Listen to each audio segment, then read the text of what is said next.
श्री सीताराम आराधना शीर्षक से मैं आपके सामने 48वां दोहा सुनाने जा रहा हूँ। मैं अपने ग्रंथ श्री सीतारामचरित दर्पण के आधार पर ही इसे रचा है,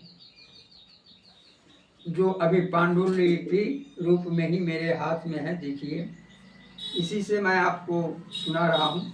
अगर यह अच्छा लगे तो इसे बार बार देखकर सुनने का प्रयास करेंगे, क्योंकि यह सीताराम उपासकों के लिए बहुत ही सुयोग्य बात होगा।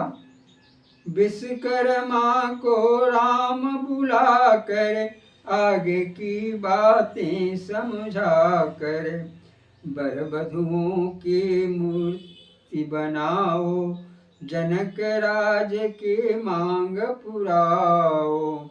रहा न अंतर रूप मनोहर, दिए जनक जो राम धरोहर। मिथिला से पहुँचे अवध, कर विवाह श्री राम। मिथिला से पहुँचे अवध, कर विवाह श्री राम। श्री सरजुग को पार करी, किए बरात विश्राम। जय श्री सीते। विश्वकर्मा जी को राम जी बुला करके आज्ञा किए, हे विश्वकर्मा जी, हम चारों वर दुल्हनियों का जैसा स्वरूप है वैसा स्वरूप का शिलापट में मूर्ति बनाइए। तो विश्वकर्मा जी ने तुरंत बनाकर उनको दे दिया। और तो विश्वकर्मा जी के लाए हुए उन मूर्तियों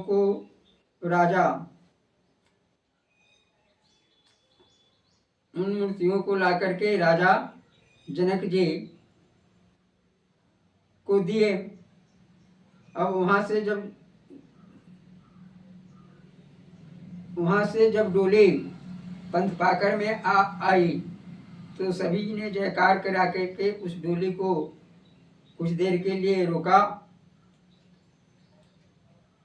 अब पंथ पाकर में उस डोली को जयकार लगा करके बिलमा करके सखियों ने सीता जी को जल पिलाई। यह प्रथा चली आ रही है कि बेटी के विदाई के बाद कुछ दूर जा करके उसको जल पिलाना जाता है। अंत विदाई उसे गले लगाई। बेटी धन है सदा पराई। बेटी धन जो है सदा पराई ही है, उसे जमाई ले जाता है। यह दुनिया की रीति है, क्योंकि बेटी को दूसरे जगह विदाई करना ही पड़ता है। बेटी पराया धन समझा जाता है, क्योंकि वह जब जवान होता है तो उसे पति की आवश्यकता होती है और पति के साथ रहना ही उसके लिए हितकर समझा जाता है। तो वही समय आज यहाँ आ गया। तो राजा जनक जी की यहाँ से जो डोली चली थी उसमें सीता जी को जल पिला करके अंतिम विदाई पंथ पाकर में जा करके यहाँ के मिथिलानी उन्होंने किया। और मिथिला से अब अवध पहुँच गए।